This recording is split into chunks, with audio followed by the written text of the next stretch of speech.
paz do Senhor, meus irmãos.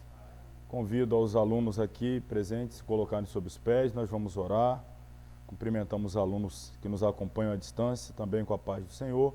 Vamos dar início à nossa aula, penúltima aula, a última aula da nossa nona disciplina, da penúltima disciplina. Estamos encerrando hoje a disciplina Família Cristã.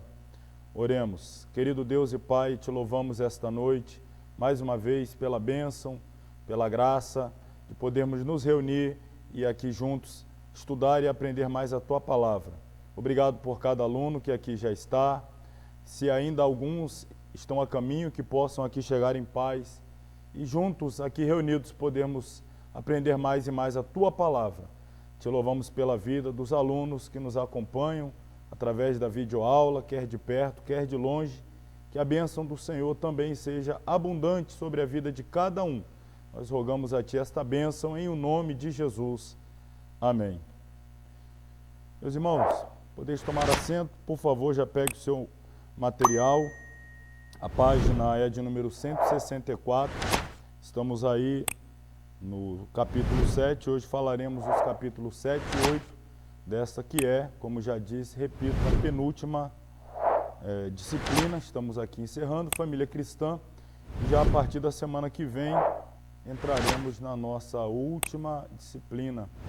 Portanto, teremos mais 5 aulas falando sobre a introdução às missões. Mas hoje o assunto do capítulo 7, que aí está, é a família e a igreja. Deixa eu pedir a gentileza, encosta a porta aqui para mim, por favor.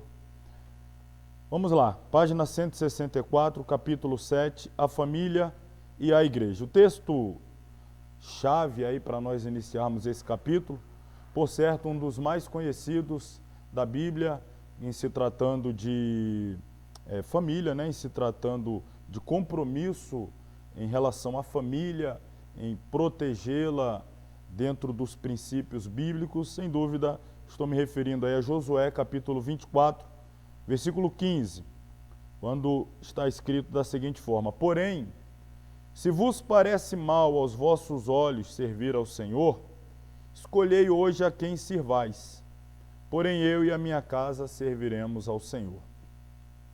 Interessante lembrar, né, contextualizando este versículo célebre, dito por Josué, o grande líder da nação de Israel, nas batalhas pela conquista da terra prometida. Josué liderou o povo por 25 anos, desde a morte de Moisés, assumindo como seu sucessor legítimo, estabelecido por Deus.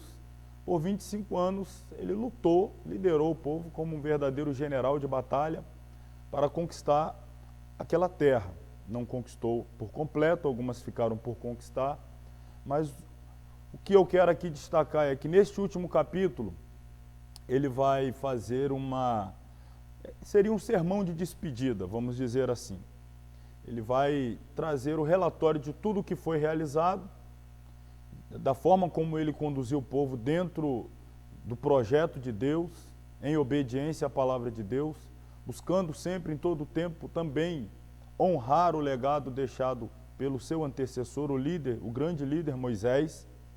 Mas o destaque que eu faço aqui é, se você ler todo o capítulo, você vai perceber que Josué, o tempo todo, ele traz à tona a realidade da indisciplina, a realidade da inconstância e, por que não, alguns atos de idolatria, vamos dizer assim, escondidos, ocultos, não descarados, mas bem sutis, que o povo ainda guardava e praticava, e ele, como líder, sabia. E agora, no final do livro, ele traz à tona. E ele, é como se ele colocasse o povo contra a parede no xeque-mate. Olha, nós estamos 25 anos trabalhando junto, eu liderando vocês, o tempo todo eu sempre soube dos atos de infidelidade de vocês, das rebeldias, das idolatrias. Nós não tocamos no assunto durante esse período porque estávamos focados em conquistar a terra, mas como chegou o momento da minha partida, estou aqui parafraseando, os irmãos entendem, Mas como chegou o momento da minha partida, então chegou a hora também da decisão. E se vocês querem servir os deuses aos quais serviram os nossos antepassados do outro lado do rio, a escolha é de vocês. Se vocês querem servir os deuses dos povos da terra, nos quais nós agora estamos, a decisão é de vocês. Mas eu já quero deixar claro, independente do que vocês decidirem, se ao final desta minha palavra aqui, toda a nação decidir, 99,999% decidir adorar outros deuses, eu quero dizer que a decisão de vocês em nada altera a minha decisão já foi tomada. Eu e a minha casa serviremos ao Senhor. Então, estou contextualizando porque o que isso deixa evidente? Deixa evidente que Josué entendia que a responsabilidade, o compromisso dele com a nação era muito grande, mas a responsabilidade e o compromisso dele para com a família era muito maior. Se a nação não estivesse disposta a estar debaixo da orientação espiritual dele, era uma decisão da nação, mas decidir sobre a vida espiritual da sua família era uma decisão dele, e ele já tinha tomado a decisão. Nós vamos servir ao Senhor. E isso é importante, né? Se a gente viver numa conjuntura, vamos colocar aqui, de bairro, de cidade, de estado, de país, cuja maioria decida servir ao Senhor, ok, vamos servir ao Senhor. Mas se a conjuntura inverter e todo mundo decidir que não vai servir ao Senhor, qual vai ser a sua decisão? A gente tem que falar como Josué. Tomem a decisão de vocês. Já vou antecipar, a minha já foi tomada, eu e minha casa serviremos ao Senhor. Então, esse aqui para a gente entender a função da igreja, nesse aspecto também de formar espiritualmente os membros da família. Nós estamos, lembrando, nós estamos tratando nessa disciplina da família cristã. E a família, eu venho falando, ela antecede a instituição igreja. A família foi criada antes da igreja. Deus começou a se manifestar no meio da família, muito antes de se manifestar no meio da igreja. Era na família, era Adão, Eva, a família. Depois na igreja. Então, a família vem primeiro. As decisões espirituais vêm primeiro. A família está em primeiro lugar. A igreja é o ambiente onde a família vai encontrar todo o espaço ou o espaço específico necessário para que ela possa desenvolver essa decisão de servir ao Senhor. A igreja ela vai encontrar um espaço propício para se reunir com outras pessoas que tomaram a mesma decisão, e ali então eles vão poder desfrutar de comunhão mútua, edificação mútua, um edifica o outro, um tem hino, o outro tem salmo, o outro tem profecia, o outro tem palavra. Então, mutuamente, o espaço da igreja é fundamental para o desenvolvimento dos membros da família no tocante à decisão tomada de servir ao Senhor. Por isso que nós vamos falar agora da família e a igreja. Estamos falando da família cristã e a igreja entra onde nesse papel? De ajudar a família a manter-se firme como uma família cristã. A sociedade não nos garantirá sucesso nesse propósito de sermos uma família cristã. Não é a sociedade. As instituições educacionais não formarão cristãos.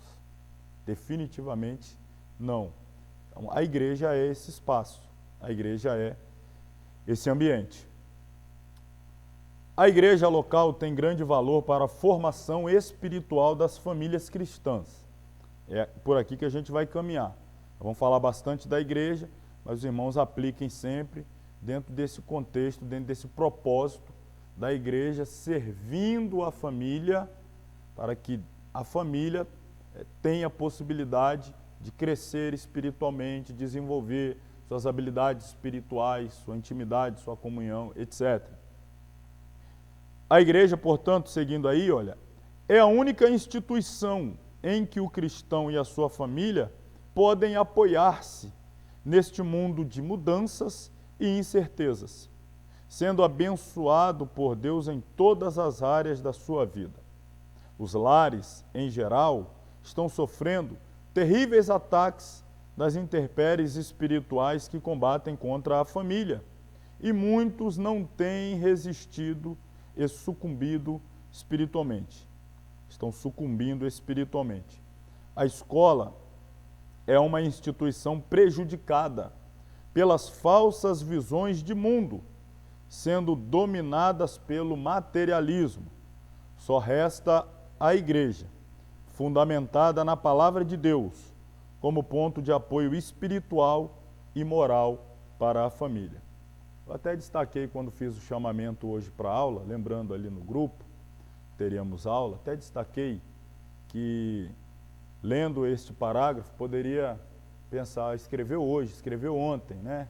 Escreveu essa semana, ou quando muito nesses últimos 2 meses, dada a realidade nacional que nós estamos enfrentando, mas já tem pelo menos uns 4 a 5 anos, porque essas coisas, elas não começaram a acontecer agora.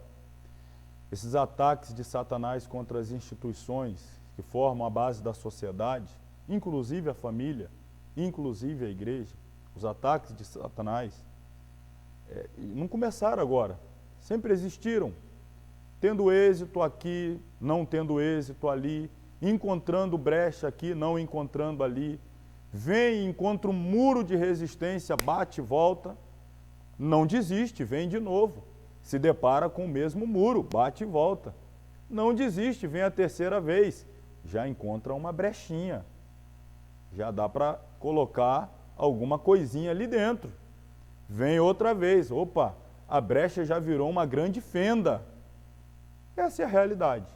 O inimigo atua assim desde que o mundo foi criado. Ele vai lá, tem espaço? Se tem, eu entro. Se o espaço é pequeno, eu me encaixo nesse espaço pequeno. Se é grande, eu domino tudo. E ele o tempo todo está tentando, nas escolas, nos governos, na igreja, na família. E muitas dessas instituições aqui citadas já estão abrindo os braços e sendo receptivos a tudo aquilo que o mundo está despejando. O mundo agora, me refiro ao mundanismo, né? A cultura, a filosofia satânica, mundana, corrompida. Muitas dessas instituições estão de braços abertos.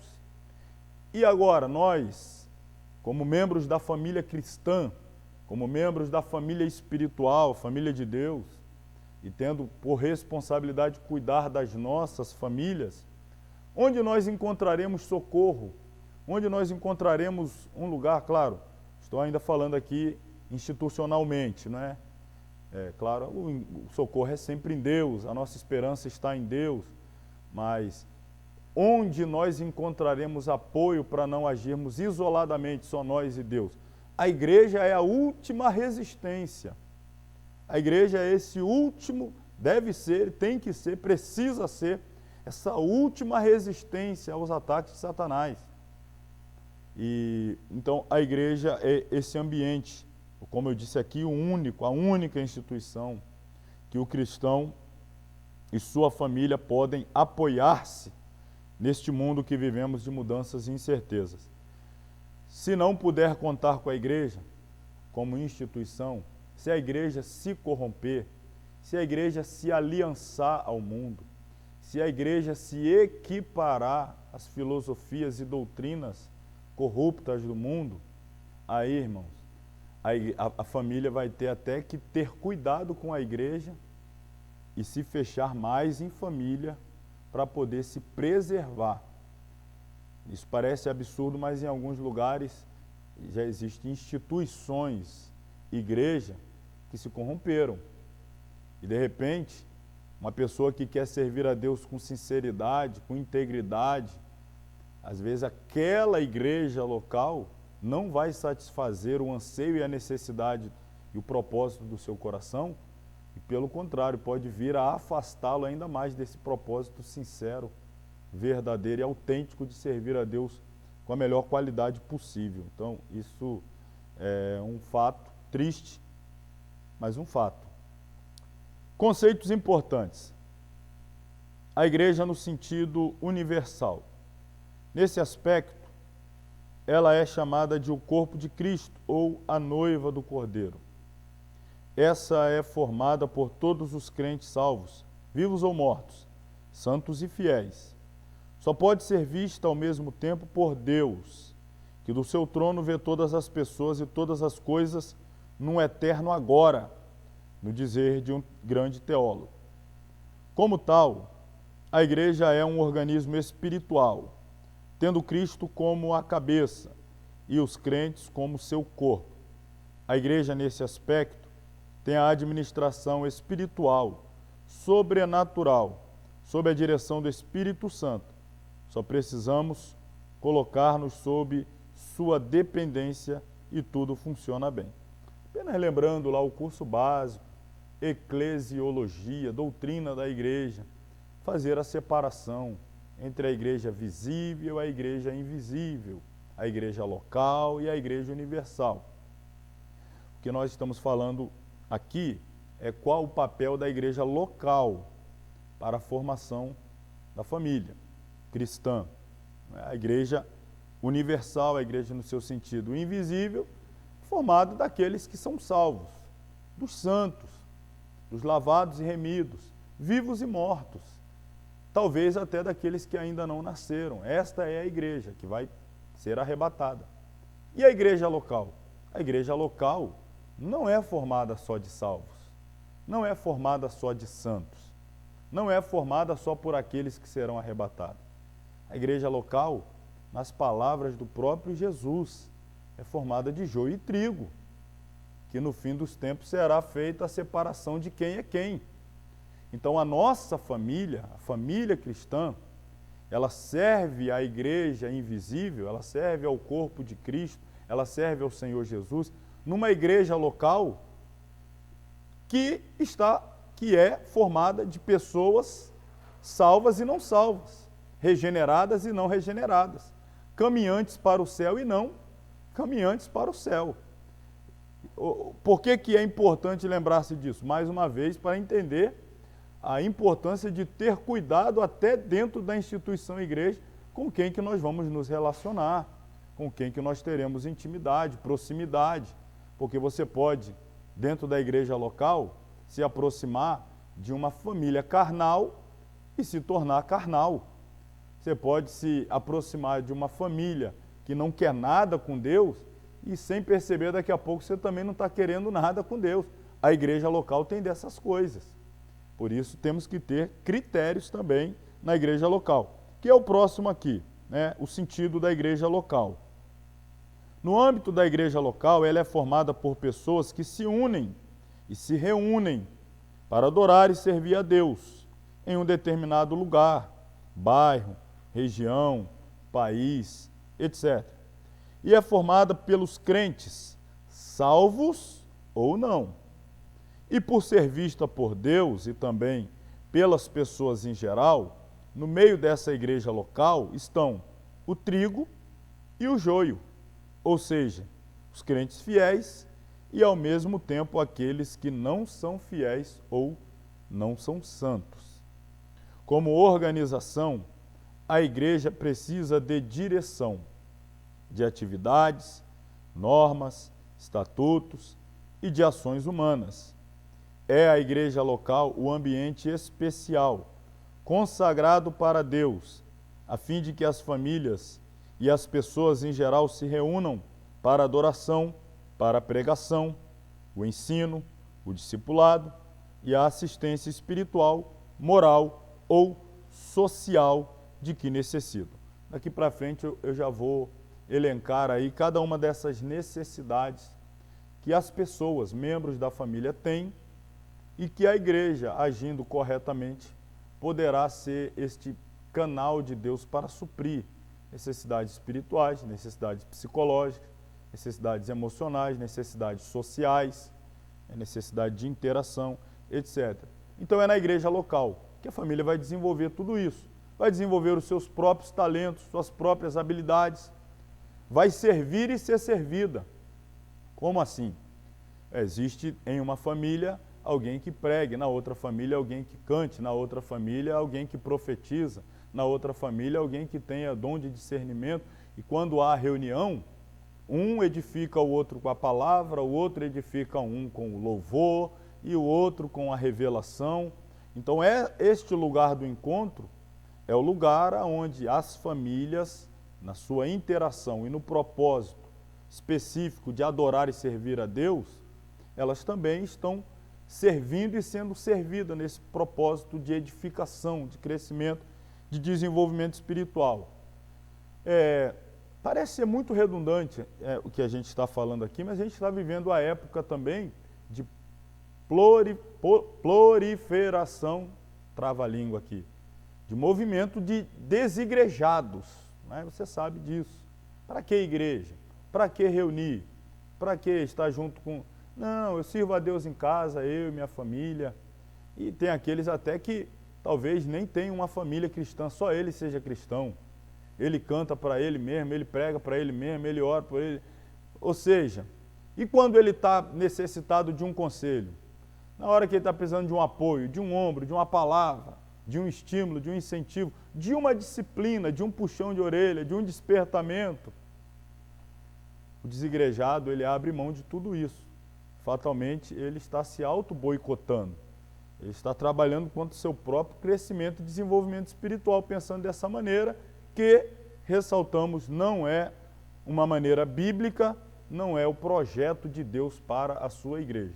O projeto de Deus para a igreja é a reunião dos santos, é a reunião daqueles que querem morar no céu e trabalhando dessa forma cooperativa, na ajuda mútua, né, nesse desenvolvimento espiritual, etc. A gente vai falar cada um desses pontos já, daqui a 1, 2 páginas aí adiante. A família é o elemento básico da igreja, não só da igreja. Relembrando aqui, nós já tratamos, uma frase também quase que, vamos dizer assim, uma das frases mais principais, não só da teologia, mas a gente sabe que a família é a célula máter da sociedade, a célula mãe. A própria sociedade é formada de famílias. Precisa da existência de famílias para que se forme uma sociedade. Se houver só uma família ou muito poucas famílias, no máximo você tem um clã. Precisa de muitas famílias para que se forme uma sociedade organizada. E a igreja, obviamente, por ser também uma instituição social, está inserida na sociedade, ela também é formada de famílias. Então, as famílias também são elementos básicos para que exista a igreja local. Podemos dizer que o lar deve ser uma extensão da igreja e a igreja uma extensão do lar. A família de Deus deve viver e conviver no ambiente do lar, de tal forma que a presença de Deus possa ser sentida no seu seio, não apenas quando seus membros reúnem-se na igreja local. Quando uma família serve a Deus e os pais cultivam o saudável costume de realizar o culto doméstico, os filhos valorizam o lugar onde se adora ao Senhor coletivamente. Para que a família ou o lar seja uma extensão da igreja local, é da maior importância que no lar haja um ambiente espiritual que valorize a adoração. Se adolescentes e jovens, além de viverem plugados na internet, passam horas diante da televisão secular, assistindo novelas e outros programas alienantes, será muito difícil alcançar-se esse objetivo de ver a família integrada na igreja. A solução para possibilitar a integração família, igreja e vice-versa é a realização do culto doméstico. Ou seja, se nós descompactarmos os ambientes, isolarmos um do outro, agirmos de uma forma no ambiente da igreja e de outra forma no ambiente do lar, ao invés de produzirmos uma formação, especialmente as crianças, adolescentes, como dito aqui, membros da família, ao invés de construirmos uma formação, a gente pode incorrer o risco de construir uma deformação. Como assim? Se nossos filhos nos veem adorando a Deus com todo entusiasmo, quebrantamento, no ambiente da igreja, E diferentemente disso, ou de forma antagônica a isso, ele nos vê no lar, sendo pessoas arredias, sendo pessoas iracundas, sendo pessoas raivosas, não tendo nos lábios palavra de louvor, de adoração, de gratidão, mas sempre em murmuração, em crítica, criticando às vezes até de forma irrefletida, não vigilante, a própria igreja, não é? Vem para a igreja e aqui se quebranta, adora, levanta a mão, sai da igreja criticando a igreja, o pastor, quem orou, quem pregou, quem cantou. Aí no outro culto vem de novo, traz a criança e aqui ela te vê chorar, pular, levantar a mão, falar em língua. Terminou o culto, já vai reclamando. De novo, outro culto ruim, o pastor mais uma vez isso e aquilo. Ao invés de formar, a gente deforma. Ao invés de proporcionar ou possibilitar à criança essa interação, percebendo que há uma harmonia, há uma continuidade. A igreja continua no lar, o lar continua na igreja. Os ambientes não são distintos, descompactados, diferentes. São ambientes, na verdade, que se completam. A gente adora no lar, adora na igreja, talvez não da mesma forma. Na igreja, claro, por ser um ambiente propício, muitas pessoas com o mesmo propósito, aquele momento é tirado exclusivamente para tal, ok, mas no lar, você está fazendo a sua atividade lá com um tom de louvor, com um hino, bota lá, hoje né, as redes, a internet, os canais aí do YouTube, ou até mesmo as redes sociais em geral, tem muita coisa que não presta, mas fazendo uma boa seleção, vai se encontrar, vai conseguir ali garimpar, vai tirar alguma coisa que presta também. Então, havendo essa conexão em casa, está lá o dia, ouvindo louvor, ouve uma pregação, uma palavra, e está ali interagindo, já vai criando esse ambiente o tempo todo conectado com as coisas de Deus. Quando chega na igreja é uma extensão. Saiu da igreja, voltou para casa com aquele desejo de continuar louvando, adorando, um hino, uma palavra, se reúne, possível sendo, orando junto, né? Comentando sempre as coisas de Deus, agradecendo uma bênção que alcançou, um livramento. Ou seja, a ideia central aqui, que é necessário que fique cravada, que não é, tenho certeza, novidade para ninguém, é que deve haver essa harmonia entre o ambiente do lar e o ambiente da igreja. Deve haver uma sintonia. Aqueles que estão sendo formados, lembra do Josué, que chamou para si a responsabilidade, eu e a minha casa, a gente também deve fazer, e hoje muito mais do que ontem, dada a realidade da sociedade que estamos inseridos. Precisamos chamar a responsabilidade de formarmos os entes queridos, os nossos próximos, nossos filhos, esse ambiente espiritual já desde o lar, continuando na igreja. A igreja agora como este espaço acolhedor das famílias. Famílias não crentes, famílias crentes de outros lugares. Como é que a igreja deve se comportar nesse sentido? A maior parte das famílias do mundo atual está desorientada, sem rumo e sem segurança, em direção à eternidade. O espírito do anticristo trabalha diuturnamente para destruir a instituição familiar. A Igreja do Senhor Jesus Cristo é a única entidade no mundo que se preocupa com o futuro espiritual da família. É no ambiente da igreja local que a comunidade em sua volta pode descobrir que existe uma proposta relevante para o fortalecimento do casamento, do lar, da família. Mais uma vez, a última barreira de resistência diante das investidas ininterruptas de Satanás, trabalha aí 25 horas por dia contra a sociedade, contra a família, contra a igreja. A última barreira de resistência deve ser a igreja. A igreja deve ser esse ambiente que ainda tem uma palavra de esperança às famílias do mundo. Se a proposta do governo, se a proposta das leis, né, do poder legislativo, de judiciário, se as propostas das instituições educacionais, se as propostas dos canais midiáticos, formadores de opinião, que são mais deformadores, para não dizer destruidores da boa opinião, se a proposta de todos eles é no sentido de desconstruir a célula familiar no modelo bíblico, no modelo judaico-cristão, no projeto original de Deus, a igreja precisa continuar gritando.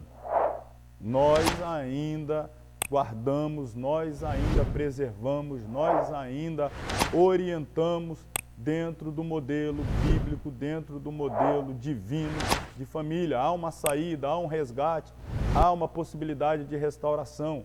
Enquanto o mundo vai querendo desmontar, não, agora é tudo livre, é amor, é poliamor, é trisal, é homem com homem, é mulher com mulher, e adota, e junta, e mistura, e separa, e junta de novo, e traz mais alguém para o meio do junta, e não deu certo de junta, tenta de novo, não deu, parte para outra, e as coisas vão ficando assim, as relações líquidas, fugazes, cada um dentro dessa noção hedonista de busca do seu prazer pessoal. Você vai se juntar ao outro para buscar o seu prazer, não conseguiu, descarta o outro, igual joga fora, vai atrás de outro, não deu também, igual aquele negócio lá, que faz o pó do café lá, que passa o café, e não deu, joga no lixo, vai atrás de outro. O mundo vai pregando isso e recebendo isso com a maior naturalidade. Não provoca escândalo nenhum. Chega lá, está inquietando no quarto casamento, esse filho aqui é do primeiro, esse aqui é do segundo. Esse aqui não é de um casamento não, foi entre um e outro. O mundo é normal, não tem problema nenhum. A igreja não pode ter como normal. Claro, recebendo pessoas nessa situação, a igreja vai acolher, vai tratar, vai orientar, vai tentar ajustar, diminuir os danos dos erros que já foram cometidos no passado, que não tem como desfazer, mas minimizar os danos, minimizar as consequências negativas e as novas famílias que vão se formando sendo orientadas no modelo bíblico, no modelo correto, dentro da palavra de Deus. A igreja precisa ser essa resistência, não pode andar irmanada com o mundo, precisa andar na contramão. Ela tem que ser esse ambiente acolhedor, orientador, ela precisa cumprir esse papel. Principalmente, aqui a gente destaca essa necessidade acolhedora, a gente vê em bairros carentes, é muito comum, famílias totalmente desestruturadas, veio na igreja ali um ambiente de socorro, às vezes para uma orientação, às vezes apenas para tratar de situações de forma paliativa, indo lá, faz uma oração para dar uma acalmada, para a gente ter um respiro, buscando uma ajuda. A gente está lidando mais proximamente com essa realidade. Às vezes a própria família é desestruturada, mas tenta colocar um pouquinho de esperança na futura geração, manda os filhos para a igreja, não vai, mas manda os filhos para ir lá ser orientado, receber uma palavra. Quem sabe seguir um caminho diferente daquele que os pais seguiram, estão colhendo consequências desastrosas de escolhas erráticas do passado. Então a igreja tem que estar, de alguma maneira, pronta também para receber, para acolher e para saber como lidar, para formar essas pessoas dentro do modelo cristão, dentro da palavra de Deus. A natureza humana da igreja, em todos os lugares onde há pessoas, olha aí que novidade que ninguém sabia, há problemas de relacionamento humano. A igreja, no seu aspecto local, não poderia ser diferente. Ela não é formada por anjos ou por espíritos, mas por pessoas de carne e osso, com suas virtudes e defeitos. Só a igreja, no seu sentido universal, como a noiva do Cordeiro, é que não tem problemas ou defeitos. As lideranças cristãs devem atentar bem para a realidade humana na igreja local.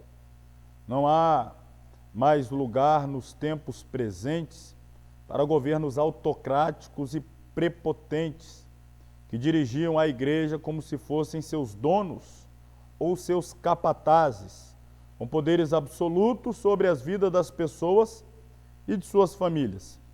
Esse estilo foi causador de muitas divisões e descontentamentos e matou muitas pessoas, excluídas por motivos banais, sem fundamento bíblico. esse tempo passou. Claro, houve um tempo no passado que as lideranças refletiam muito também da própria sociedade da época. Aquela autoridade que se confundia com o autoritarismo. Muitos líderes espirituais achavam que tinham o direito, inclusive, de dar ordens dentro das famílias, dos lares, e ao invés de produzir um ambiente propício para a união, às vezes provocava mais desunião, mais conflitos. Ao invés de ajudar, de entender, de procurar compreender e orientar, sempre tratava de forma muito dura e severa. E muitas pessoas, a gente sabe, infelizmente, foram excluídas da igreja por coisas que hoje a maioria esmagadora dos líderes fazem. Por exemplo, muitas pessoas foram excluídas por terem televisão. Hoje os líderes têm programa de televisão. Olha que coisa. Lá a pessoa era expulsa da igreja porque assistia a uma televisão. Aí hoje ela olha, o camarada está do lado de cá, de dentro da televisão. É uma coisa assim, né? E aí? Está errado hoje? Não. Estão usando o meio para alcançar as vidas. Do lado de lá, não foi dada a orientação correta, o cuidado com o meio de comunicação, como se usa, evita esse e aquele programa, guarde a sua família, isso pode trazer dano. Mesma coisa a internet, da mesma forma. Você não pode assim, vou excluir a pessoa porque tem uma rede social, porque tem um WhatsApp, porque tem um canal do YouTube. Você não vai excluir, mas você vai orientar a pessoa também como se portar como um cristão lá no ambiente virtual. Porque embora seja um ambiente virtual, ali tem a impressão digital dela, no que ela fala, no que ela posta, no que ela comenta, no que ela curte, no que... Tem a impressão digital dela. Ali também ela está revelando a sua essência, o seu caráter. Tal qual ela deve dar testemunho no mundo real, deve dar testemunho no mundo virtual. Precisa ser orientada. E os líderes não podem escolher, porque a maioria deles também tem, estão do lado de cá, usam esses canais, essas ferramentas para disseminar o evangelho, para orientar, para facilitar a comunicação com o membro. Então, a igreja precisa entender a realidade do seu tempo.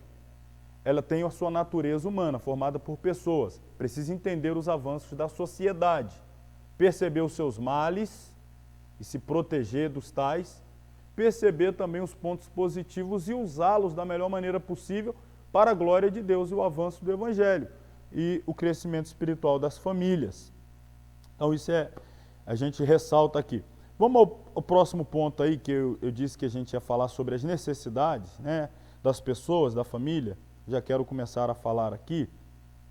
A igreja não pode atender, né, as necessidades das pessoas, está aí.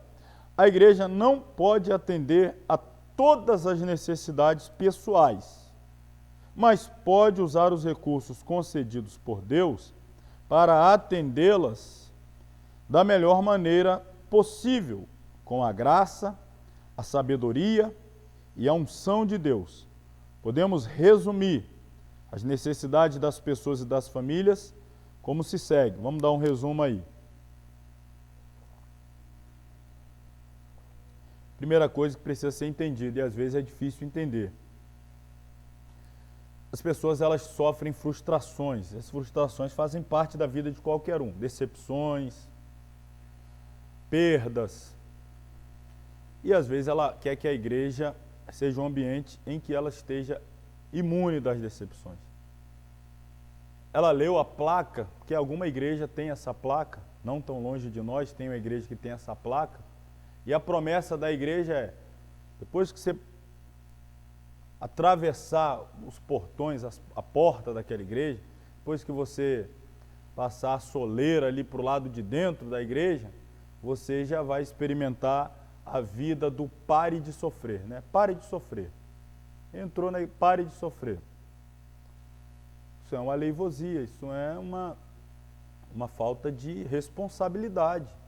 Dizer que as pessoas não vão sofrer, não vão se frustrar, não vão ter decepções, não vão ter perdas, não vão ter dias ruins.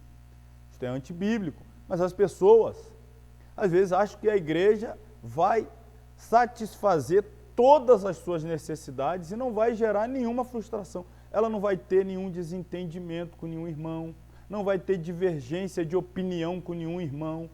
Sempre vai ouvir sim, pois não, em que posso lhe satisfazer? Qual o seu desejo para hoje?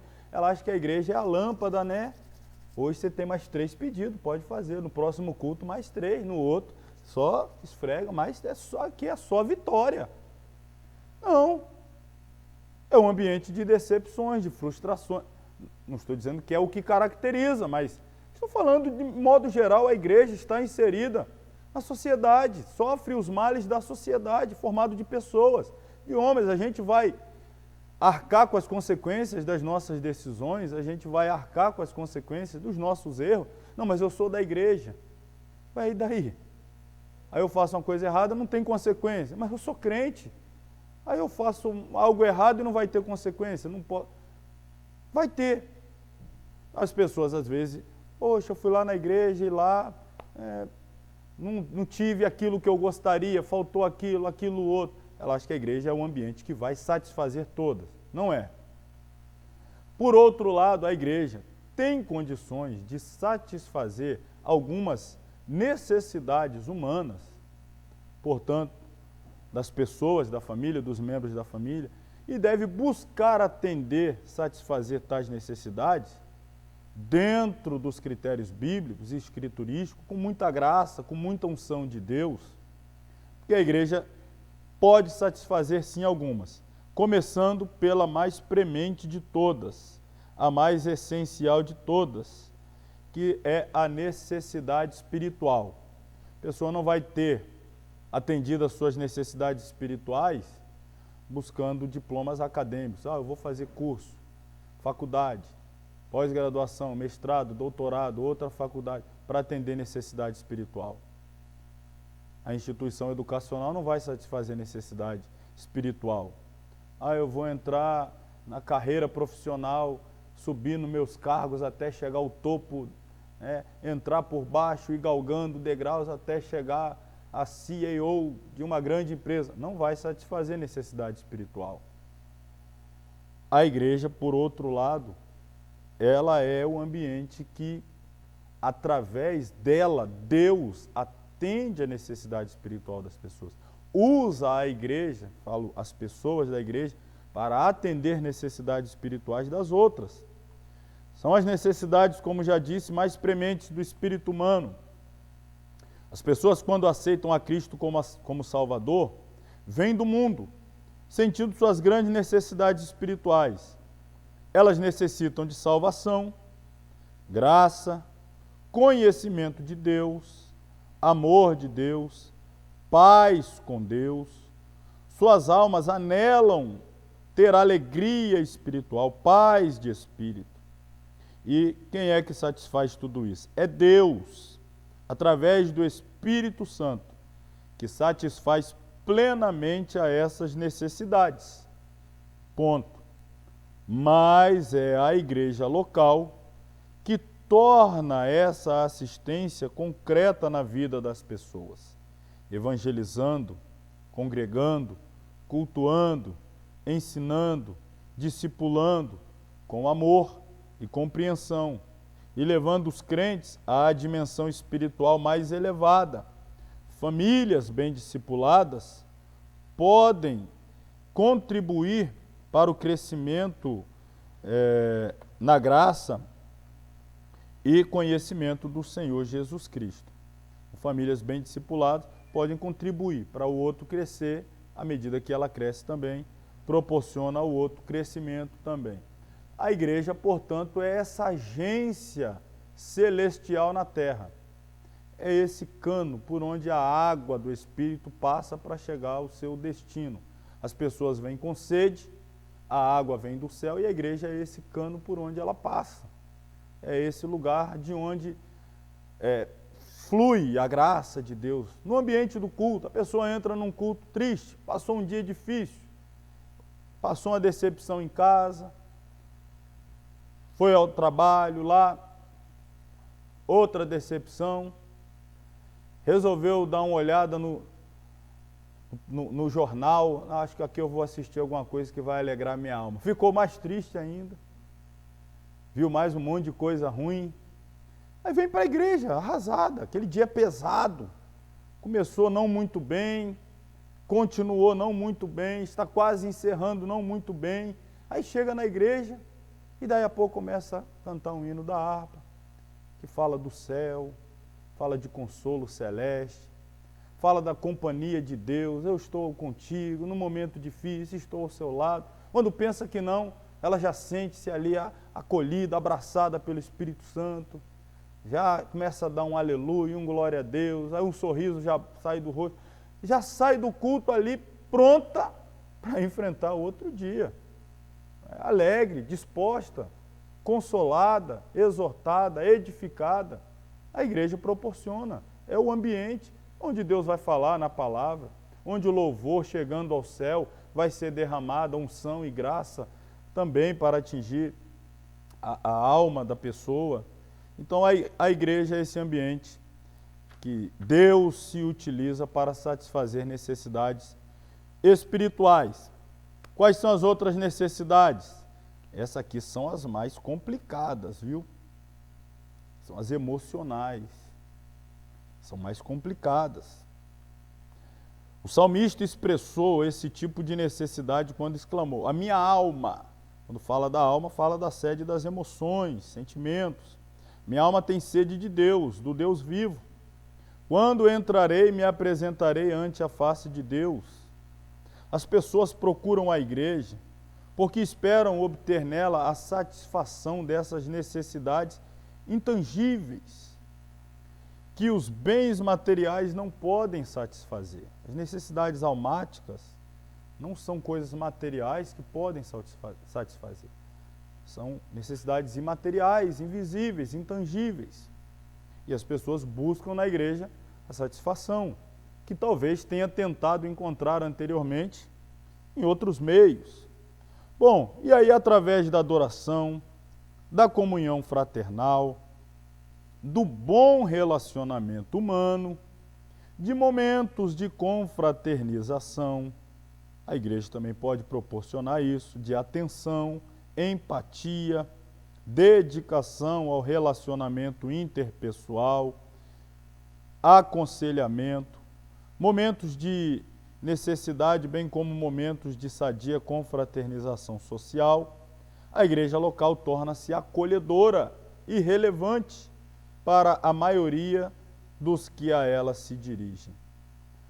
Bom, destaco aqui o fato de que não pode, nem deve ser o principal fator que leve alguém a buscar a igreja só a satisfação dessas necessidades da alma. Primeiro, sempre deve vir a busca das necessidades espirituais. As pessoas não devem pensar na igreja só em um ambiente onde ela vai ter uma boa interação social. Ah, no mundo não tem amigo, ali tem um grupo social, pessoas bacanas, legais, não tem problema aí de vício. Em tese, né? Pode ter um ou outro que vai fugir à regra, tem as excepcionalidades. Mas a pessoa vai olhar para a igreja e vai dizer, pelo menos, em sua grande maioria, são formados de pessoas de bem, pessoas íntegras, pessoas boas, pessoas corretas, pessoas de boa índole. E ela pensa assim, bom, vai ser um bom ambiente social para eu interagir, para eu formar amigos, para eu me confraternizar, para eu poder me relacionar, estar sempre juntos, formar, né, um grupo social ali, um círculo fechado. Repito, não deve, não pode nem deve ser esse o principal motivo que leve alguém a buscar a igreja. Por outro lado, não podemos tapar o sol com a peneira e dizer que não existem pessoas que vão à igreja principalmente por esse motivo. E aí a frustração, ela vamos dizer assim, a possibilidade de frustração é muito maior também. Porque quando ela vai à igreja para se envolver com pessoas, por melhores que essas pessoas, porque eu não gosto de usar esse termo melhor só porque faz parte da igreja, porque tudo isso é por causa da graça. Nós somos tão ruins quanto qualquer outra pessoa. Se a graça se retirar de qualquer um de nós, a gente pode cometer pecados piores do que qualquer outro, mas vamos lá. A pessoa, ela quer se relacionar com pessoas, mas pessoas, por melhores que sejam, vão frustrar ela, vai decepcionar, em algum momento vai dar uma palavra que vai magoar, que vai chatear, e isso vai causar frustração. Mas se ela vai à igreja por causa de Jesus, por causa de necessidades espirituais, ainda que ela se frustre com pessoas, e vai se frustrar, vai se decepcionar, vai ter algum momento um desentendimento, no sentido, não estou falando de briga, de rixa, mas não vai bater o pensamento uma hora, eu gosto do azul, eu gosto do verde, poxa vida, já não deu certo, eu gosto dessa cor, você gosta daquela. Vai ter de vez em quando algum momento de eventualidades assim, de não bater, mas e aí? Saio da igreja, vou atrás de outra, que lá todo mundo goste da mesma coisa que eu gosto? Vai ter alguém lá que também não, na outra também não. Vai ser sempre assim. Mas se a pessoa está na igreja, vai à igreja por causa de Jesus, então ela tem algo muito maior, um motivo muito mais sublime, que vai dar a ela condições de superar todas essas intempéries menores, ínfimas, né? Insignificantes, tornar-se-ão insignificantes, quando a principal razão é Jesus. Então, ela não deve buscar uma igreja por causa de relacionamento interpessoal. Você já ouviu falar alguma vez de alguém que foi para a igreja por causa de namorado ou namorada, e quando o relacionamento terminou, o relacionamento dela com Jesus terminou também? Vocês nunca ouviram falar disso não, né? Achei bonitinha a pessoa ali daquela igreja, vou lá para aquela igreja. Terminou com a pessoa, e aí? Termina com Jesus também. Acabou o relacionamento. Por causa de pessoa. Funciona assim. Se foi por causa de Jesus, continua. Então, existem pessoas. Você quer ver uma realidade? Quem já teve oportunidade de ir a outros países, por exemplo, em comunidades brasileiras fora do país. As pessoas têm essa necessidade. Você está numa outra nação, lá na Europa, lá na América do Norte, em outro continente, e aí você quer se aproximar de pessoas, vai lá, que tem a mesma cultura, fale o mesmo idioma, e geralmente a igreja é o lugar. Não, vou para a igreja, ali todo mundo fala a minha língua, tem a mesma cultura, talvez não seja da mesma região, ali um é do norte, outro é do nordeste, outro é do sul, do sudeste, centro-oeste, mas enfim, se ajeita melhor do que de outra nação. Então junta ali aquela comunidade. Quando você vai para fora do país e você frequenta, assim, visita uma igreja, você vê pessoas de vários lugares. A maioria, graças ao bom Deus, é por causa de Jesus. Outras é para atender essas demandas de sociabilidade. Poxa, eu estou isolado, estou a 10 mil quilômetros, 8, 7 mil quilômetros da minha pátria, deixei para trás pai, mãe, família, estou aqui, vou me juntar àquela comunidade ali, de brasileiros. Aí fica ali, por causa de pessoas. Isso é ruim. Deus pode se valer dessa situação também para, claro, chegou por um motivo e transformar em outro. Ali a pessoa tem uma experiência, ali ela se converter de verdade. Em muitos casos a pessoa já vai convertida, mas estou falando aqui de alguns casos que a pessoa tem a necessidade de relacionamento interpessoal e vê na igreja esse meio mais fácil, esse atalho para se relacionar com compatriotas. A busca dela é essa. Quero encontrar compatriotas, pessoas que eu possa aqui sentir-me acolhida. A gente vai falar. O que acontece, irmão? Não vamos dizer que não acontece. Eu vou poder falar, eu estou num país que ninguém nem gosta de futebol, eu gosto de futebol, vou poder encontrar pessoa aqui, a gente vai falar de futebol, vai falar de feijão com arroz, vai falar de coisas da terra. Tem essa necessidade. E às vezes busca isso. É complicado quando gira apenas em torno disso. A igreja pode satisfazer essas necessidades? Pode, com muita graça, com muita unção e direção de Deus, pode ajudar a ajustar as famílias no caminho do Senhor. Mas isso nunca pode ser primazia, porque senão a probabilidade de dar errado é muito grande. Laços psicológicos entre as pessoas.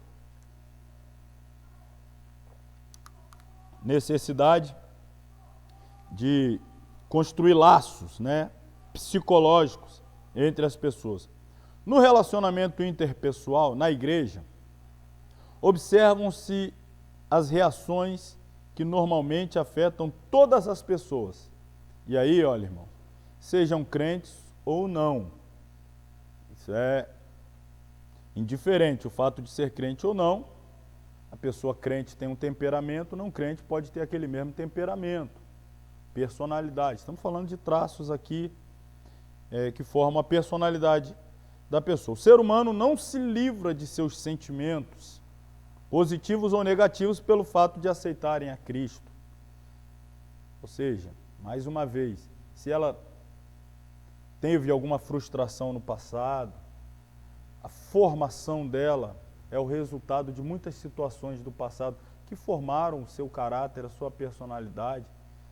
Quando ela entra para a família de Deus, ela tem automaticamente suas necessidades espirituais supridas, emocionais vão sendo supridas, espirituais também, mas raramente ela tem totalmente apagada traumas do passado, algumas situações que lhe marcaram profundamente. Isso às vezes leva mais tempo, isso às vezes é processual, não é automático. Pode haver milagre de que automaticamente alguém se cure completamente de traumas, de situações que marcaram profundamente, intimamente, a pessoa, na família, na sociedade, enfim. Mas, na maioria das vezes, essas questões psicológicas, elas são tratadas à luz da palavra, através da graça de Deus, atuação contínua, ininterrupta do Espírito Santo, mas ainda assim é processo. Então as pessoas, elas vêm com seus temperamentos, com suas virtudes, seus defeitos, ou alguém aceita Jesus e deixa de ter defeito. Será que isso acontece? Passa a ter só virtude? Antes de aceitar Jesus, tinha só defeito. Aceitou Jesus, tem só virtude? Não, continua tendo defeitos e virtudes. Precisam ser orientadas a cultivar as virtudes e evitar a expressão de suas fraquezas. Alimentar as virtudes e enfraquecer lá as suas debilidades, suas fragilidades de caráter. Precisa alimentar o espírito e deixar a carne cada vez mais minguando de fome, mortificando o velho homem. Então, há mensagens abundantes na palavra de Deus que orientam um bom relacionamento humano. Então, a igreja é o lugar do ambiente, é o ambiente dessas relações interpessoais. As pessoas chegam aqui, têm defeitos, têm virtudes, e aí na hora do relacionamento vai acontecer isso aqui, antipatia e simpatia. Acontece, precisa ser tratada. Nós estamos falando do que é fato, do que é real. Não estamos falando do que é ideal, estamos falando do que é real. Existe um modelo ideal. Nós gostaríamos que fosse assim, mas nós estamos tratando do como é. Na realidade, existe antipatias, simpatias, e como tratá-las? Pode parecer estranho, mas há pessoas que sentem antipatia por outro. Eu sei que pode parecer muito estranho, irmão. Talvez você não esteja nem acreditando nisso que eu estou falando. Meu Deus, será que existe isso mesmo? Pessoa que tem dificuldade de relacionamento com outra dentro da igreja, pessoa que tenha resistência a outra pessoa. Eu sei que você que está me acompanhando na videoaula aí, está com a mão na boca dizendo, não acredito, tem isso. Quando esse fenômeno é acentuado, a igreja pode sofrer desgaste e suas ações podem não ser bem-sucedidas nas diversas atividades. Se as pessoas não têm simpatia uma com a outra, o trabalho não produz. Na igreja, infelizmente, isso pode ser observado. O diabo tem procurado cirandar muito, jogando uns contra os outros, provocando dissensão entre irmãos. Então, é trabalho do diabo fomentar, alimentar mais as dissensões, as antipatias, entre os irmãos. Para quê?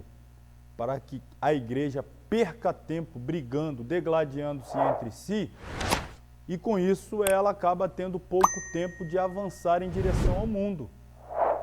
Como é que a gente vai sair? Usando aqui o slogan da nossa igreja, Adma, como é que nós vamos ser uma igreja fora das quatro paredes? Estou tratando aqui agora de forma hipotética. Graças a Deus nós temos, com dificuldade natural, mas temos conseguido aí romper e cumprir esse papel de ser uma igreja fora das quatro paredes. Mas a questão é, como cumprir o papel de ser uma igreja fora das quatro paredes, se nunca consegue concluir todas as demandas e questões dentro das quatro paredes? Você resolve um problema, aparece outro, resolve um, aparece outro, resolve um, aparece outro, resolve um, aparece outro. Aí você não consegue romper. Você tem que ficar evangelizando o crente, discipulando o crente, crente com 10 anos de crente, mais uma vez tomando leite, sendo discipulado, sendo tratado, e você resolve aquela questão, aí você, graças a Deus, resolvi, vamos para outra. Aí daqui a pouco você é demandado por aquela questão de novo, ó, voltou a dar problema lá. Aí você volta naquela questão, acha que já tinha sido superada, não foi, e vai, e vamos dar uma sequência de estudo, vamos falar sobre esse assunto, e você fica ali 1 mês, 2, 3, ensinando, para ver se a coisa vai, aí não vai, você não rompe, a obra fica engessada, a igreja fica impossibilitada, não vou dizer impossibilitada, risca o impossibilitado, limitada, impossibilitada não, mas limitada sim, no seu papel evangelizadora, de luz do mundo, de sal da terra, de sair aí fora cumprindo o seu papel, porque tem muitas demandas internas, essas picuinhas, antipatias e etc. E o problema, vamos sair para evangelizar, se fulano for, eu não vou. Aí e agora? Então não vamos ninguém, vamos, tranca a porta, vamos fazer o culto de porta, vamos tratar esse assunto. Aí já não vai. E assim vai girando, entra ano, sai ano, vai ficando esse círculo, o diabo, só o diabo que ganha com isso. Como é que a gente trata? Vamos para o outro passo, a simpatia. Quando há simpatia, há colaboração, há cooperação. E o trabalho da igreja rende mais. Paulo elogiou o trabalho de Tito e de companheiros que o ajudavam em seu ministério, identificando-se com ele. As igrejas precisam de pessoas com esse caráter. As famílias precisam desenvolver laços de amizade entre seus membros para que possam levar esses sentimentos à igreja local. Entre o líder e os membros da igreja podem manifestar-se esses sentimentos, bem como entre o líder e seus colegas de ministério. É preciso vigiar as emoções. Deus não admite que aborreçamos um irmão. É perigoso e pode comprometer a salvação. Quem aborrece a seu irmão é considerado homicida, assassino. Então, cultivar esse sentimento de antipatia, eu não vou com a cara dele, se esse for, eu não vou. E imagina, fulano vai estar lá no culto, quem vai pregar? Fulano, nesse culto eu não vou. Quem é que vai cantar? Vê lá fulano, fulano, não, esse também, nesse dia, não conte comigo. E tal, e assim vai só a igreja sendo prejudicada, por conta de fomentar a antipatia, que, claro, óbvio, é um trabalho de Satanás. A igreja precisa estar preparada para tratar, e claro, as pessoas têm que estar dispostas a serem tratadas, para que a igreja tem que ter sempre essa visão maior, tem que ter sempre essa visão de reino. A igreja precisa avançar. Eu não posso ficar sendo essa pedra que o tempo todo impede o avanço da igreja. As minhas questõezinhas, minhas picuinhas, não pode ser este empecilho ao avanço, ao crescimento, ao desenvolvimento da igreja. Precisamos, como família, ter essa maturidade. Para fechar, irmãos, vamos aí direto, né?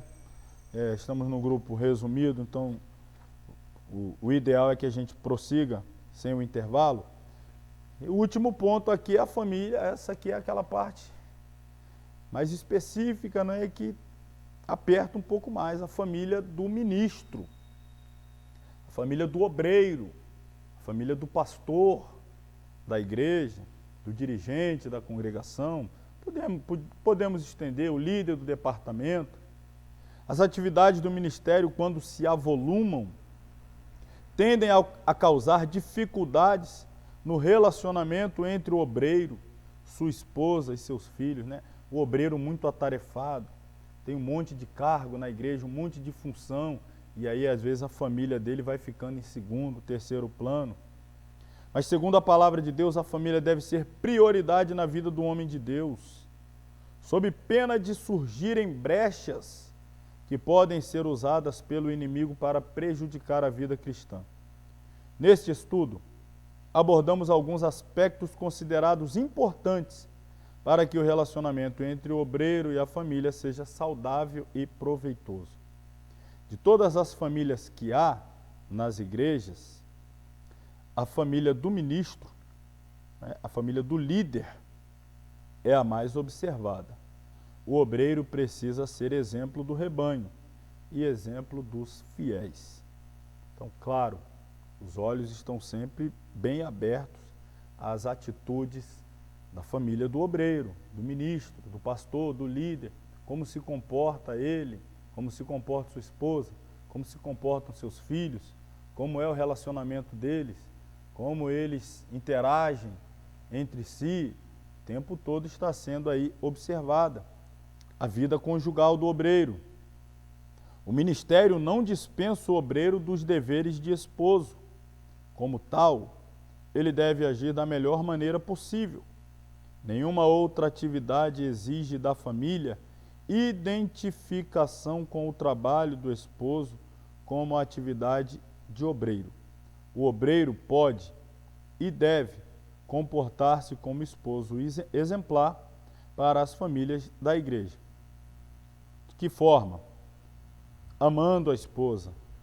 Isso exige demonstrações práticas de carinho, de afeto, através de palavras, gestos.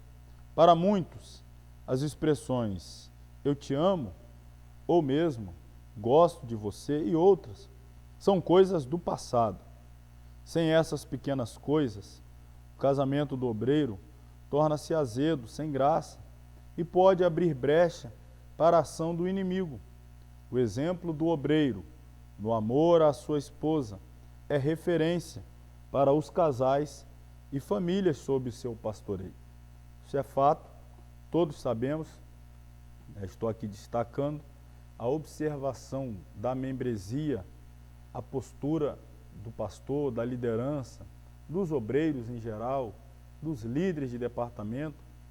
Os olhares estão buscando ali sempre atitudes que reverberem, que sejam exemplares, que possam servir de modelo a ser copiado.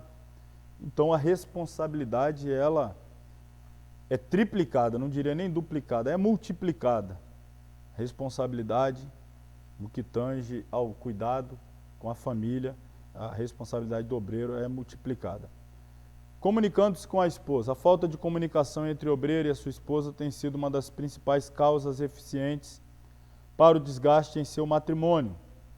Corre-corre do dia, os estresses do pastorado, os excessos de atividades ministeriais, com administração, viagens, compromissos diversos, atendimento pastoral, visitas pastorais, muitas vezes não deixam tempo para o obreiro dedicar-se à esposa. O resultado, muitas vezes, é o esfriamento do amor conjugal. Há estudos que comprovam que a falta de diálogo, de conversa a dois, de atenção um ao outro, contribui mais para o adultério do que a atração ou sedução sexual. Assim, é indispensável o obreiro refletir sobre sua agenda e reservar tempo para comunicar-se com sua esposa. Davi tinha várias mulheres e concubinas, mas com o tempo sofreu o desgaste do relacionamento com suas esposas e acabou caindo em adultério, de modo gratuito e perigoso. O obreiro deve alimentar o melhor relacionamento com sua esposa para que os impulsos carnais não sejam meios para a destruição do casamento e do seu ministério. As pessoas ouvem as pregações, mas observam a vida do obreiro. Esta frase derradeira aí, ela tem sido aqui dita já desde que lá na disciplina 2, Teologia Ministerial, nós falamos bastante. O exemplo, ele sempre fala mais alto do que as palavras. As pessoas estão observando a conduta do obreiro mais do que as suas pregações, mais do que as suas mensagens. E dependendo da conduta, pode credibilizar ou descredibilizar a sua mensagem. E aí, para que a família do obreiro, o casamento em especial, o relacionamento esposo e esposa possam ser protegidos, preservados de ataques de Satanás, esse tempo dentro do corre-corre das atividades, das agendas apertadas, das multiformes tarefas do ministério, mas o tempo dedicado à esposa, ao diálogo, à atenção, deve ser sempre imprescindível, justamente para preservar o obreiro de que cai em laço de Satanás e com isso venha destruir o seu ministério e principalmente destruir o seu casamento, porque destruindo o casamento, o ministério também se autodestrói. Zelando pela esposa. Há obreiros que só querem zelo para si, não cuidam de suas esposas, na parte espiritual, emocional e física. Muitos até envergonham-se da esposa, pela sua aparência física. Esse zelo expressa-se na honra à esposa. Há obreiros que se envergonham de suas esposas, às vezes por causa das marcas do tempo em suas mulheres, quando perdem a graça da juventude. Há obreiros que deixam de se interessar por suas esposas. Isso é brecha para o adversário penetrar no relacionamento. Honrar a esposa, dando-lhe apreço e respeito necessário, é fator decisivo para uma vida conjugal ajustada e gratificante, e exemplo para as famílias da igreja que o obreiro dirige. Então, zelando pela esposa, honrando, tendo respeito por ela e tendo até a alegria, a satisfação de honrá-la publicamente, para que as pessoas saibam que você tem uma pessoa de quem você cuida, que cuida de você e que é base também importante para o seu exercício ministerial. Aqui a gente está falando para os obreiros, mas claro que não é exclusivamente para os obreiros, porque de uma maneira ou de outra, todos nós temos um ministério para com o mundo, pregamos o Evangelho, somos exemplo e precisamos ter o cuidado da nossa família para continuarmos de alguma maneira sendo exemplo que glorifique a Deus. Ainda no mesmo ponto aí, zelando pela esposa e agora zelando pelo casamento. O obreiro deve ter certos cuidados no zelo pelo seu matrimônio. Deve usar sempre sua aliança. No gabinete pastoral deve ter coisas que lembrem sua esposa e filhos, fotos, por exemplo. Evitar envolvimento com pessoas da igreja que possa causar prejuízo ao ministério e ao casamento. No aconselhamento, ter muito cuidado para não envolver-se com mulheres que estão em dificuldade matrimonial. Sabemos de diversos casos em que o conselheiro caiu em pecado com a pessoa aconselhada, porque não orou nem vigiou acerca dos sentimentos e envolveu-se no pecado do adultério, perdendo a reputação, a honra e o ministério. O diabo trabalha 24 horas por dia para destruir ministérios. Ele não se impressiona com sermões bonitos, nem com operação de milagres. Ele foge do obreiro que anda de joelhos na unção de Deus. Então, cuidado na preservação do casamento, na mesma toada que falamos aqui, no zelo para com a esposa, todo obreiro deve ter para tapar as brechas que o inimigo está sempre procurando a fim de destruí-lo e destruir o seu casamento. Sexto ponto, união com a esposa. Essa união deve ser não só espiritual, mas amorosa, afetiva.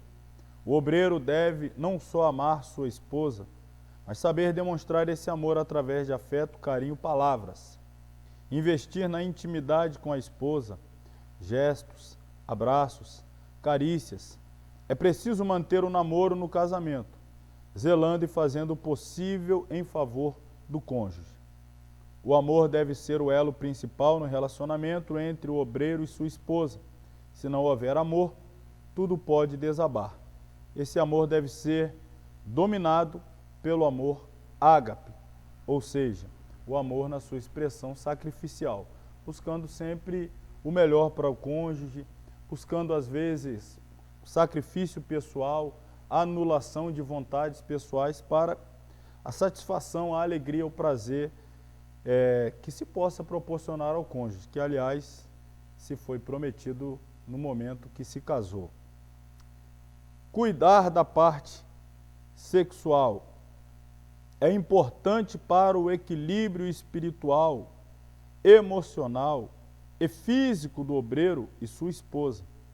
Quando o casal não vive bem nessa parte, o diabo procura prejudicar o relacionamento, a fim de destruir o ministério e a família. O diabo tem trabalhado de modo constante para levar o obreiro a pecar nessa área. Ministérios têm sido destruídos por causa da infidelidade conjugal de muitos ministros mundo afora.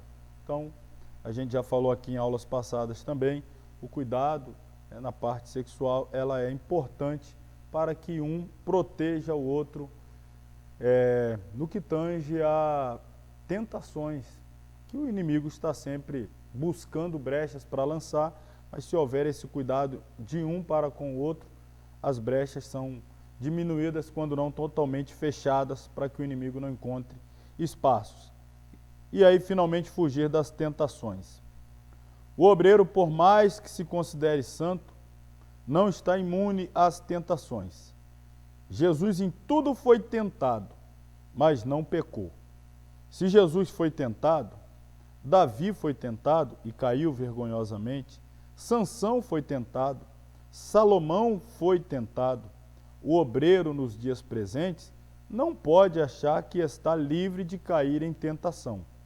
Alguns conselhos práticos podem resguardar o obreiro da vergonha da queda e da destruição de seu ministério, do seu casamento e da sua honra.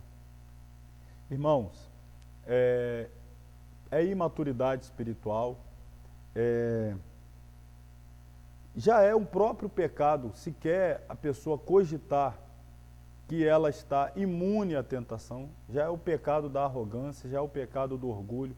Na verdade, ela já começou a descer os degraus da queda. Se ela se julga incapaz de pecar, se ela se julga infalível, se ela se julga impecável, ela já está, na verdade, pecando, pelo menos pelo orgulho, já está pecando pela vaidade, de se julgar acima, por exemplo, de Davi, por exemplo, de Salomão, por exemplo, de Sansão, ou mesmo de Jesus, que em tudo foi tentado. Este, porém, sendo o único que não caiu, foi tentado, mas não caiu. Mas vejamos bem, Davi, segundo o coração de Deus, foi tentado e falhou. Salomão, o mais sábio, foi tentado e falhou. Sansão, o mais forte, foi tentado e falhou. A tentação, ela vem para todos. Então, se a pessoa acha que ela está imune à tentação, na verdade, ela já está correndo o risco de ceder à tentação. Ela tem que ter consciência de que a tentação é uma realidade.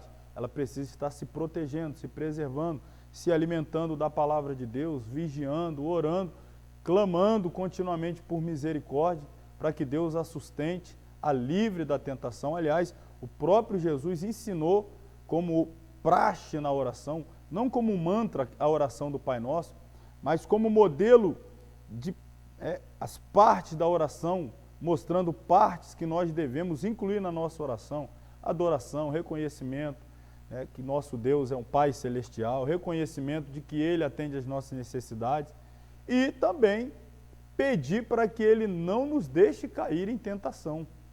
O Senhor Jesus disse: olha, inclua sempre na sua oração um clamor, uma súplica, para que Deus lhe sustente, não lhe permitindo cair nas tentações. Então nós não devemos, irmão, jamais abrir mão de pedir, de clamar, de suplicar a ajuda de Deus para que nos mantenhamos de pé. Você pode olhar para uma pessoa e imaginar: esse daí jamais cairá. E de repente, lá vem a surpresa. já estava caída e a gente nem imaginava. Infelizmente, isso acontece e, se não vigiarmos, podemos fatalmente nos tornarmos vítimas também da tentação. Finalmente, falemos aí do obreiro agora com os filhos. O relacionamento do líder da igreja local com seus filhos tem grande importância para as famílias cristãs. Dentre as qualificações exigidas para o bispo, ou seja, o pastor, o presbítero, destaca-se a capacidade de governar bem a sua casa, especialmente os seus filhos. Então, o pastor deve ter uma boa relação com seus filhos para que ele possa preservar a sua autoridade. Não autoritarismo, mas para que ele possa gozar do respeito dos filhos, autoridade, para que ele possa orientar, ser exemplo a ser seguido pelos filhos, consequentemente depois pela igreja, os filhos espirituais. Os ataques à família do pastor. As famílias dos pastores de igreja são muito atacadas pelo inimigo. O alvo principal é o seu líder. Muitas vezes, o comportamento dúbio do pai leva ao descrédito por parte da igreja. Na igreja é um santo, em casa, um neurastênico, uma pessoa aí descontrolada, violento, sem amor. Isso destrói o lar. Mais devastador ainda são os escândalos na vida do obreiro. Assassina a confiança dos filhos, destrói a confiança dos crentes e de suas famílias. Quantos lares não são destruídos por causa da queda do líder? Destrói a esposa, a espiritualidade dos filhos, dos netos, passam a desacreditar de Jesus, da igreja, da instituição. Por que de Jesus? Porque, infelizmente, olhavam demais para a pessoa e às vezes a gente até compreende, ele é o líder, ele é o pastor, ele é a referência. E os filhos que estão perto têm na pessoa daquele pai, avô, na mais alta consideração. E quando vem o escândalo, às vezes o abatimento espiritual é muito forte. Se a pessoa não tiver uma experiência também muito grande com Jesus, não tiver mesmo uma raiz muito firme no Evangelho, isso pode ser um golpe fatal. De repente, o líder lá que caiu e que produziu o escândalo, e esse escândalo derrubou a muitos, às vezes esse líder depois consegue se levantar, mas o outro que caiu por causa do escândalo dele, não. Isso é triste, mas às vezes acontece. A pessoa lá consegue força, graça, misericórdia de Deus para se reerguer, mas o outro que sofreu um golpe muito forte com a queda dele, e às vezes um parente muito próximo, um filho, um neto, alguém muito chegado, não consegue forças para se reerguer. Então, temos que ter cuidado. Satanás ataca violentamente família de pastores, de líderes. Cuidado no relacionamento com os filhos. Encerramos aqui a nossa aula de hoje, consequentemente essa disciplina, falando sobre o cuidado no relacionamento com os filhos. Devem ser os mesmos que todo pai cristão precisa ter com seus filhos. Há pastores que são tão ausentes na vida dos filhos por dedicarem-se demasiadamente às tarefas ministeriais. Para eles, colocar o reino de Deus e sua justiça em primeiro lugar significa deixar de lado tudo, inclusive a família. E é um grande equívoco. Um velho pastor que implantou quase 100 igrejas, certa feita disse: ganhei tantas pessoas para Jesus, mas perdi quase todos os meus filhos, porque não soube dar atenção a eles. Estão quase todos desviados. Se pudesse recomeçar, faria diferente. Cuidaria da igreja, sem deixar meus filhos em último plano. Pastores não podem deixar de ser pais de verdade. São indispensáveis na vida dos pastores alguns cuidados com seus filhos: afeto, cuidados espirituais, comunicação e disciplina. Então, uma palavra para todos, não só para pastores, líderes, obreiros, mas para todos, né? Não permitamos que as atividades da igreja nos afastem dos nossos filhos. As atividades da igreja, elas devem ser atividades que envolvam também os nossos filhos. Devem ser mais uma razão para um envolvimento, ou seja, você tem uma atividade, envolva o seu filho também na atividade, para que seja mais uma razão de relacionamento, de intimidade, de interação, para que não haja, na verdade, essa atividade ministerial seja um abismo que te afaste, mas seja uma cola que grude ainda mais. Você tem responsabilidade de evangelizar. Incuta na mente do seu filho também desejo de ser um evangelizador e leve ele com você. Que haja esse envolvimento, essa interação, essa alegria, essa satisfação em estar trabalhando para Deus em família.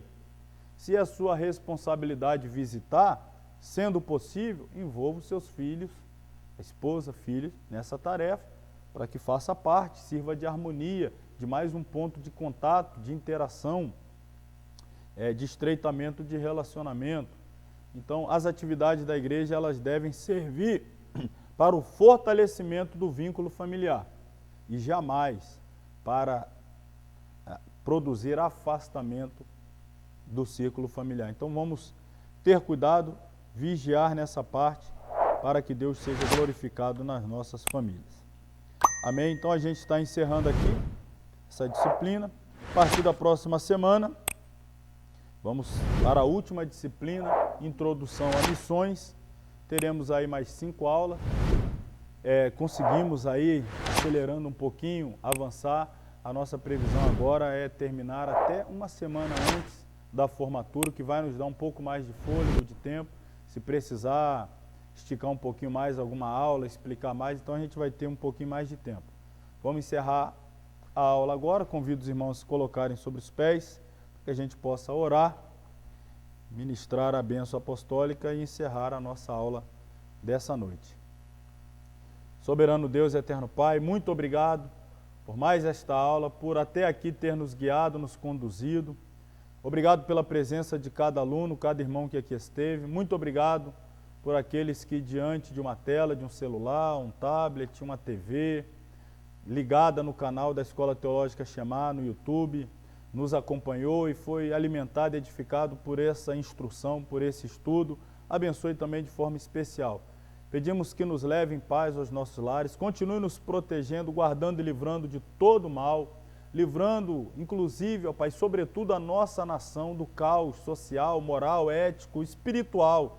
Dá-nos, ó Pai, esperança, alegria de poder acreditar que nós temos uma nação que está sendo cuidada pelo Senhor, que está debaixo do Teu olhar, sendo dirigida, apesar de nós não compreendermos, mas podermos crer que o Senhor está no controle de todas as coisas e que o nosso país a Ti pertence. Nos ajuda, ó Pai, a seguir os próximos dias que se seguem, sendo sal, sendo luz, sendo essa última barreira de resistência contra os ataques do mal, tendo as nossas famílias, ó Pai, como exemplares nessa sociedade caída. Nós pedimos a Tua ajuda, a Tua direção, sobretudo a Tua unção, para agirmos em meio a essa sociedade caótica, como verdadeiros e legítimos representantes de Cristo na terra. É a nossa oração a Ti, em nome do Senhor Jesus. Que o grande amor de Deus, a graça do Senhor Jesus Cristo e a comunhão do Espírito Santo seja com todos que amam e aguardam a volta de Jesus, e todos digam amém.